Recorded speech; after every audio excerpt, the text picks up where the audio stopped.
President Trump made a surprise appearance in the White House briefing room Thursday. He once again made his case for a border wall and invited Border Patrol union representatives to do the same.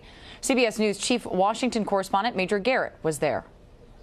I just want to start off by congratulating Nancy Pelosi on being elected Speaker of the House. With all eyes on Capitol Hill and the new House Democratic majority, President Trump came to the White House briefing room for the first time, flanked by Border Patrol personnel. You can call it a barrier, you can call it whatever you want, but essentially we need protection in our country. Brandon Judd, president of the Border Patrol Council, a union that has long backed Mr. Trump's tough immigration policies, spoke of his experience. I can personally tell you from the work that I have done on the southwest border that physical barriers, that walls actually work. The president and congressional Democrats are at odds over White House demands for $5.6 billion to accelerate wall construction.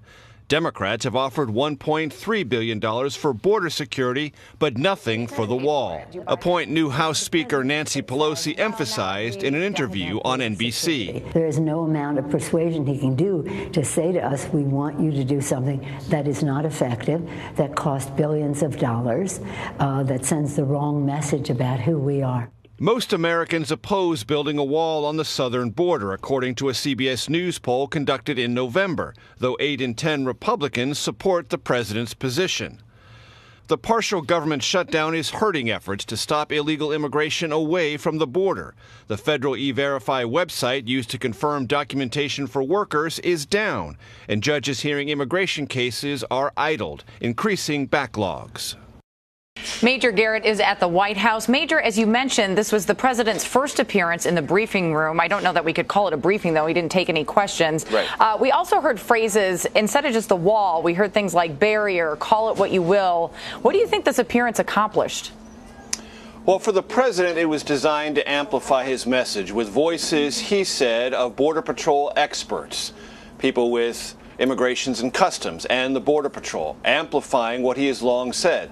Physical barriers work better than other technological enhancements like electronic sensors or drones or even just more personnel. President wants a wall, but he no longer calls it a wall. He calls it a barrier. He's tweeted, as you well remember, Jamie, a couple of weeks ago, a slat-like fence. The president is getting very flexible about what to call this thing, this barrier. What he is not flexible on is the amount of money he wants in order to build whatever it eventually looks like and whatever it is eventually called. And that's the impasse. House Democrats, again, have made it clear with their newly elected Speaker, Nancy Pelosi, no money for a physical barrier. Money for border security, personnel, drones, sensors, but not a physical barrier, slats, wall, or any other kind. And that's where we are. Democratic and Republican leaders will be back here at the White House tomorrow. The White House is under the assumption, I think we discussed this a little bit last night, that now that Nancy Pelosi has secured the votes for Speaker, she will suddenly become much more flexible on this funding question.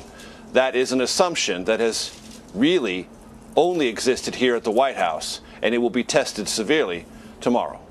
Well, I think there are several questions here, though, as this is a bipartisan group, again, going to the White House. And as we saw on Wednesday, much different reactions to the meeting that happened during that time. Do you think anything different will happen now that she's actually Speaker of the House and been sworn in? Or is this just going to be another big mess? I think it's going to be another standoff. House Democrats do not want to go down this road of giving the president money that he wants for this physical barrier. House Democrats look at the midterm elections and say to themselves a couple of things. One, the president emphasized border security in the final 3 weeks leading up to the midterm elections, and Democrats won 40 seats. And not only did they win 40 seats, the popular vote total between votes cast for Democratic candidates for the House and Republican candidates for the House was more than 8 million. The largest differential in a popular vote between Democrats and Republicans since 1974, months after Richard Nixon resigned, when the Republican Party was at its absolute lowest ebb. So, Democrats look at that and say there was a verdict rendered in the midterm elections. To betray that verdict and give the president money that he has sought, that there's no political mandate for, would be not only, to their way of thinking, irresponsible as a matter of policy, but derelict as a matter of their own politics. So they're dug in. Here's what to watch, Jamie. Senate Republicans. A good number, more than 20, will be up for re-election in 2020, some from states Hillary Clinton carried.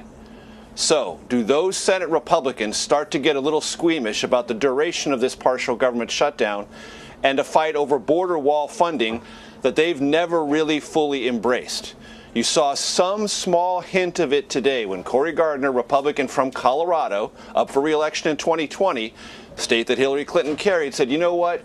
We should pass another continuing resolution just to reopen the government and set aside this border wall dispute for more negotiations, but get the government back open. That's a small crack in Senate Republican ranks.